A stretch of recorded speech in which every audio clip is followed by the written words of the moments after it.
Hello and welcome. My name is Alan, and we are back with more Insurgent Mexico. We are starting part 2 today after finishing that long episode last week. Yeah, it took a while. This will be back to some short chapters though. Part 2, Francisco Villa. So let's get into this. Chapter 1. Villa accepts a medal.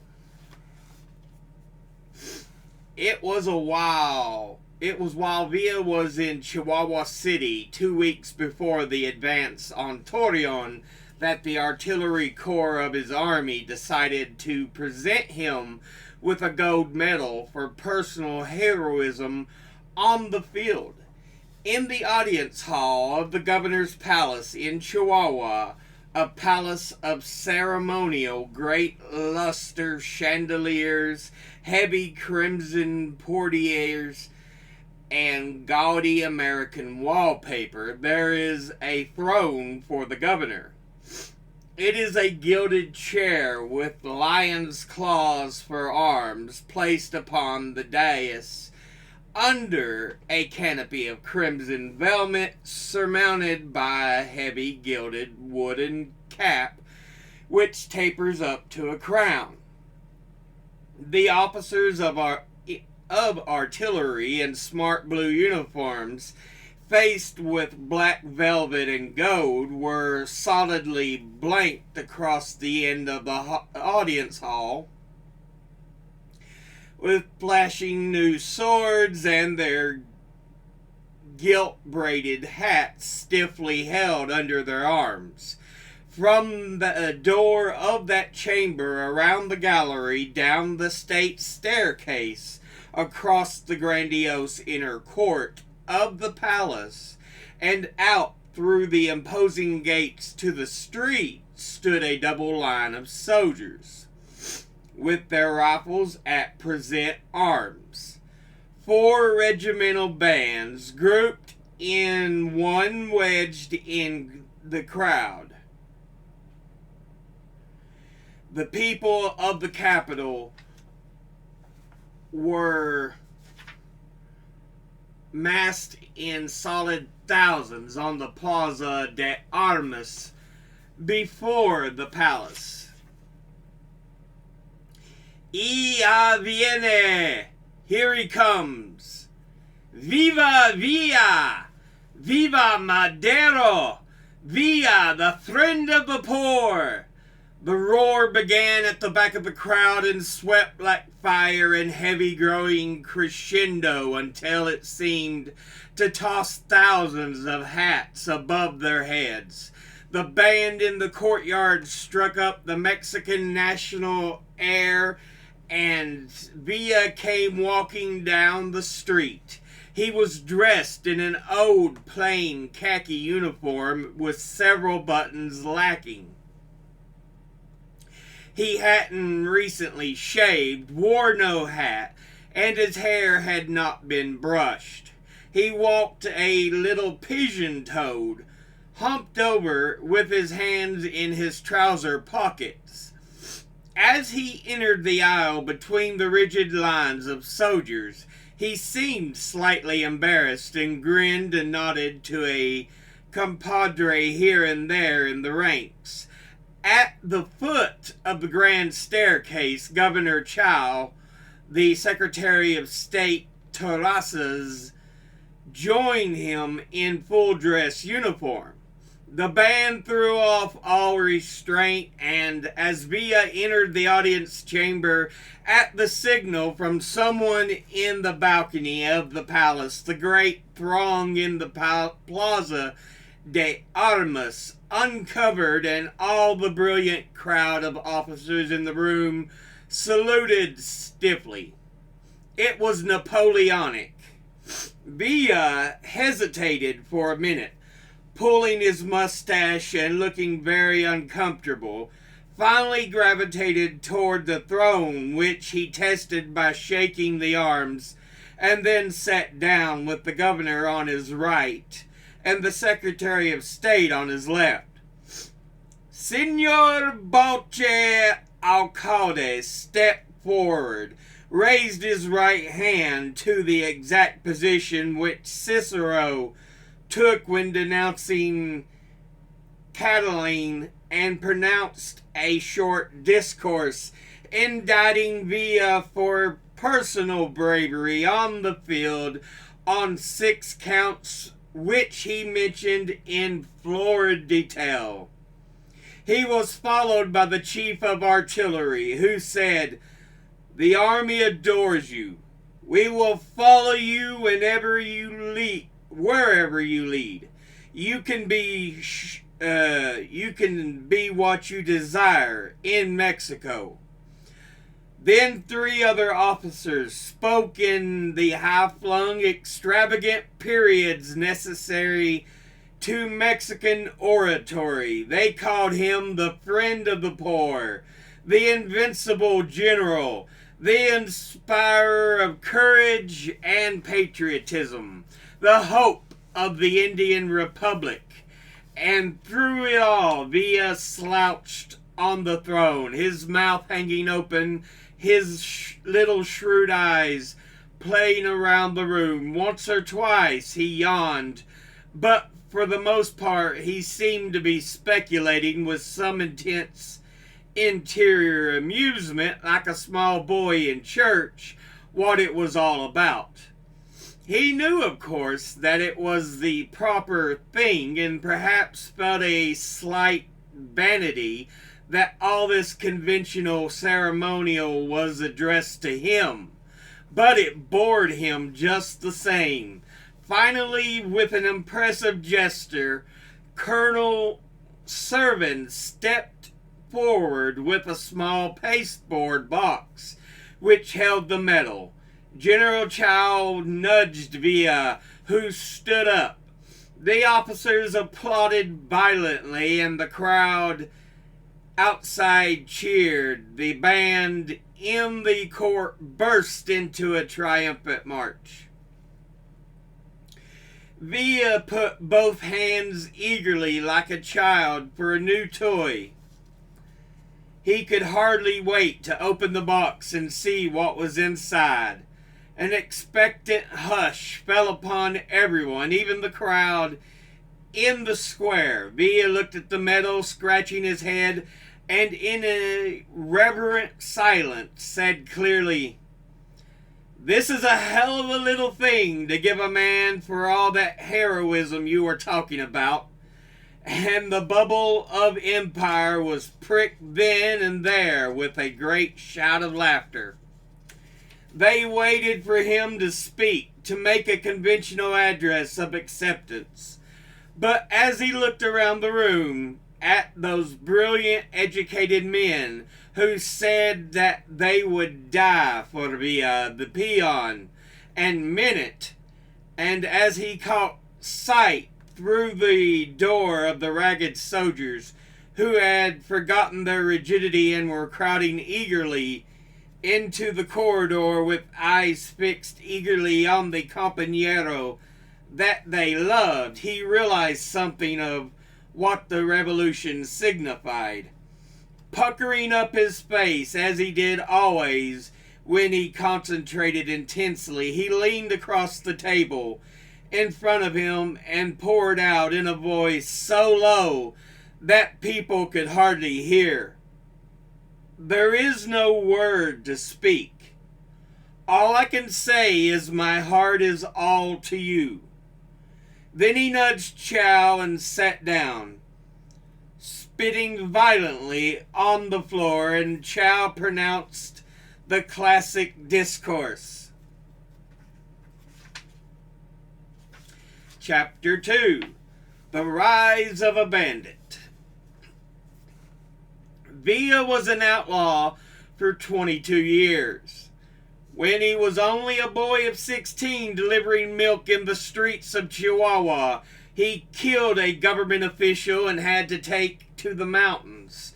The story is that the official had violated his sister, but it seems probable that Villa killed him on account of his insufferable insolence.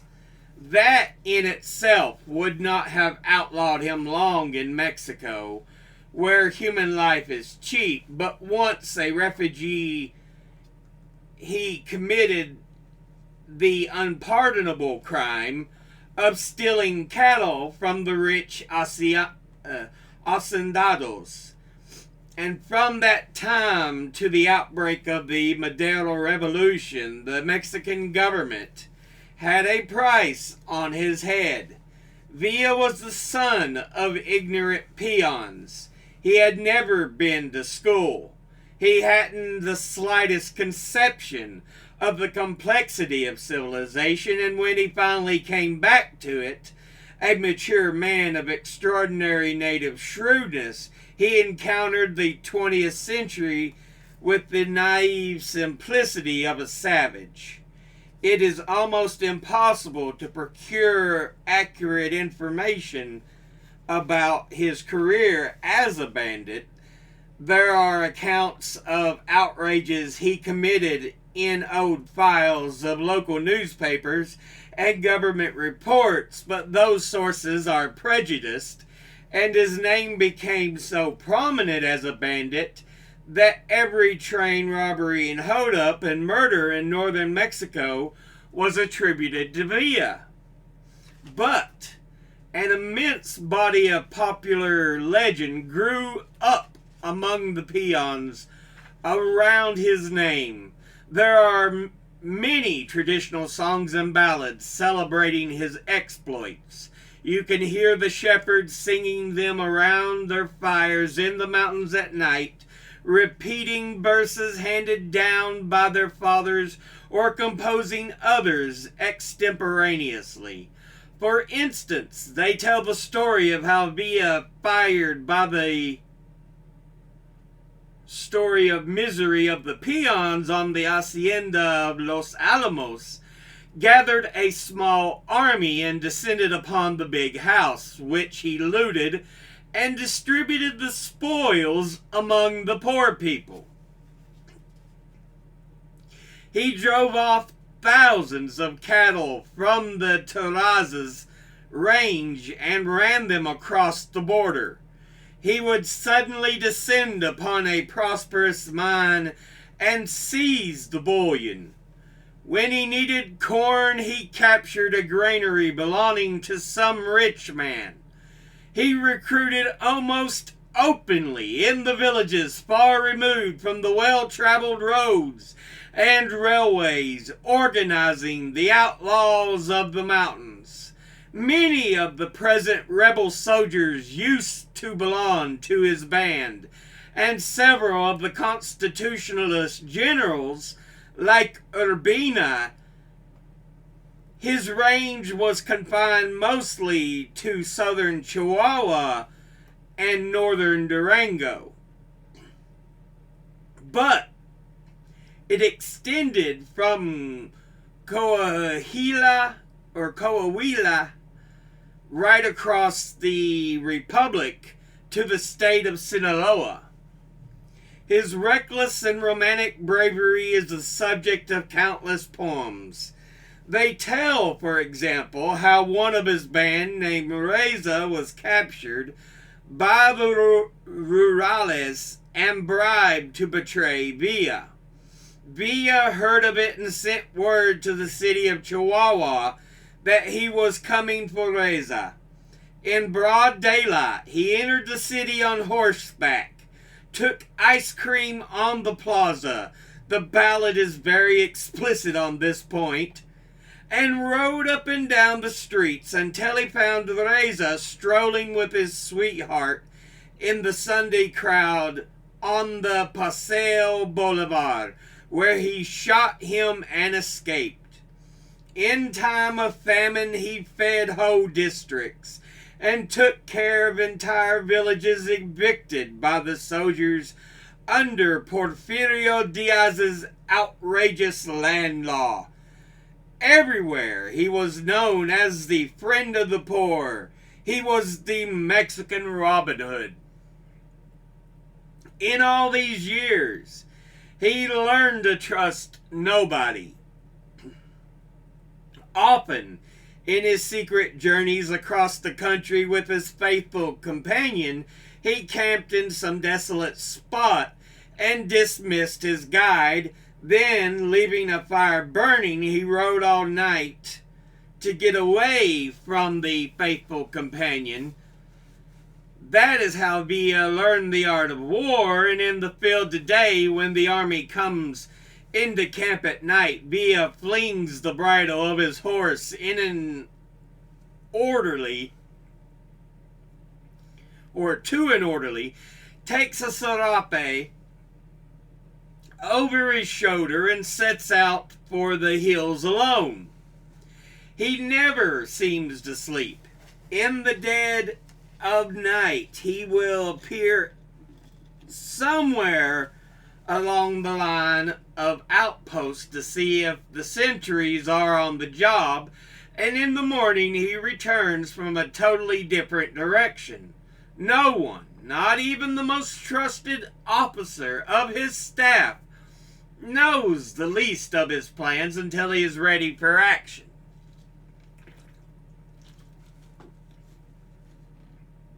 When Madero took the field in 1910, Villa was still an outlaw. Perhaps, as his enemies say, he saw a chance to whitewash himself. Perhaps, as seems probable, he was inspired by the revolution of the peons.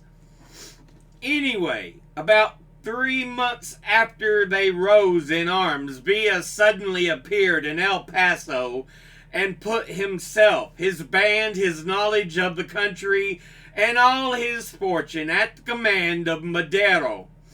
The vast wealth that people said he must have accumulated during his 20 years of robbery turned out to be 363 silver pesos, badly worn.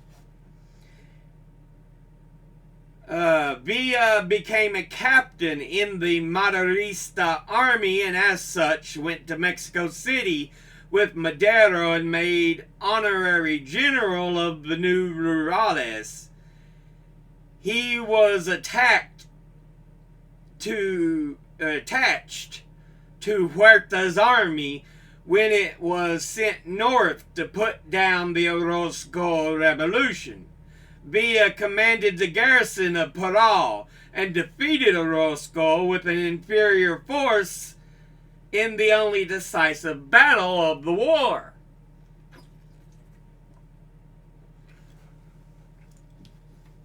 Huerta put Villa in command of the advance and let him and the veterans of Madero's army do the dangerous and dirty work, while the old line federal regiments lay back under the protection of their artillery. In Jimenez Huerta's suddenly summoned Villa before a court-martial and charged him with insubordination, claiming to have wired an order to Villa in Parral, which ordered Villa said he never received. The court-martial lasted 15 minutes, and Huerta's most powerful future antagonist was sentenced to be shot. Alfonso Madero, who was on Huerta's staff, stayed his execution, but President Madero, forced to back up the orders of his command in the field, imprisoned Villa in the penitentiary of the capital. During all this time, Villa never wavered in his loyalty to Madero, an unheard of thing in Mexican history. For a long time, he had passionately wanted an education. Now he wasted no time in regrets or political intrigue. He set himself with all his force to learn to read and write. Villa hadn't the slightest foundation to work upon.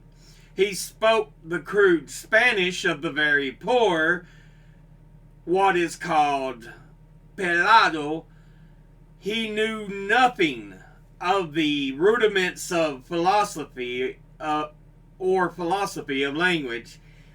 And he started out to learn those first because he always must know the why of things.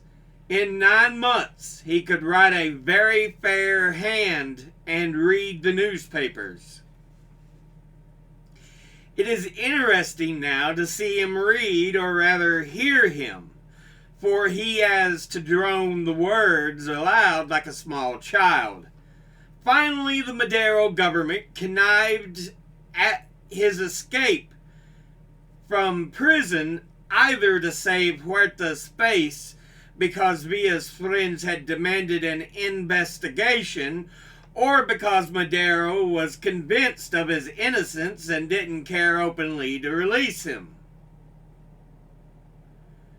From that time to the outbreak of the last revolution, Villa lived in El Paso, Texas, and it was from there that he set out in April 1913 to conquer Mexico with 4 companions, 3 led horses, 2 pounds of sugar and coffee, and a pound of salt. There is a little story connected with that. He hadn't money enough to buy horses, nor had any of his companions. But he sent 2 of them to a local livery stable to rent riding horses every day for a week. They always paid carefully at the end of the ride, so when they asked for 8 horses, the livery stable man had no hesitation about trusting them with them. 6 months later, when Villa came triumphantly into Juarez at the head of the army of 4,000 men, the first public act he committed was to send a man with double the price of the horses to the owner of the livery stable. He recruited in the mountains near San Andreas, and so great was his popularity that within 1 month, he had raised an army of 3,000 men. In 2 months, he had driven the federal garrisons all over the state of Chihuahua back into Chihuahua City. In 6 months, he had taken Torreon, and in 7.5, Juarez had fallen to him. Mercado's federal army had evacuated Chihuahua in northern Mexico, was almost free. So yeah, that is the first 2 chapters of part 2. We get some information on Francisco Villa, who many Americans may recognize the most, because usually it's the name most often mentioned when Mexican revolutionary fighters are talked about. Unfortunately, often many Americans don't understand that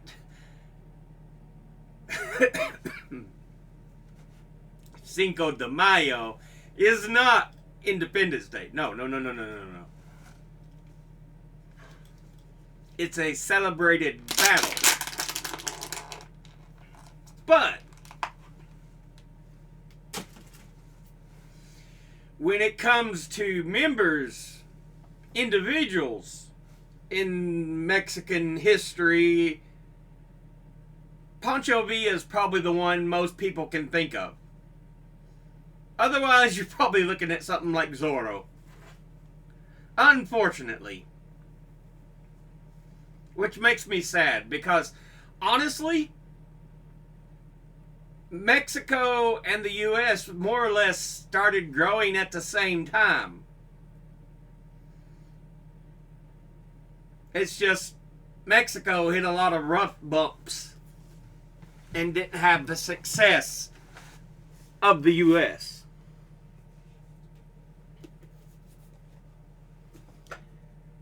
Yeah. It's unfortunate because it's very much what the U.S. could have happened to the U.S. But people don't seem to realize that.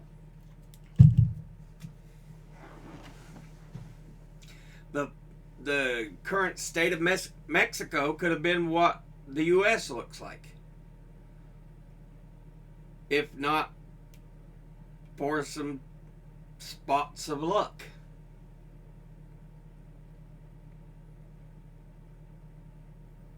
You know, most of America's growth and advancement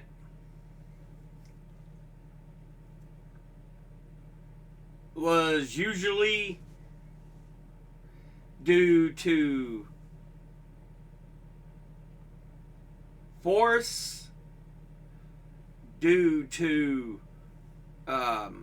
luck, and due to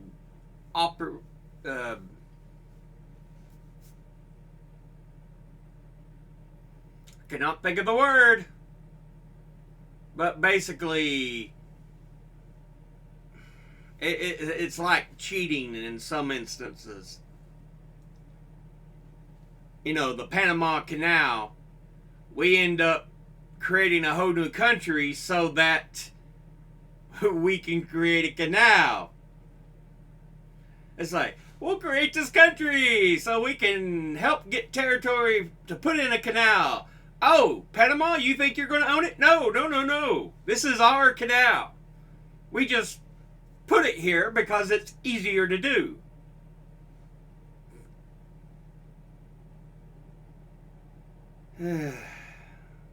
So, yeah.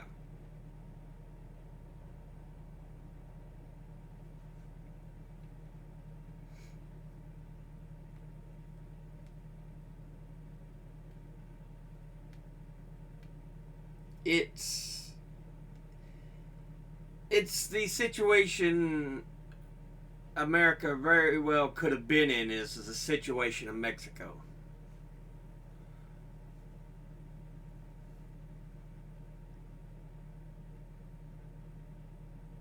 But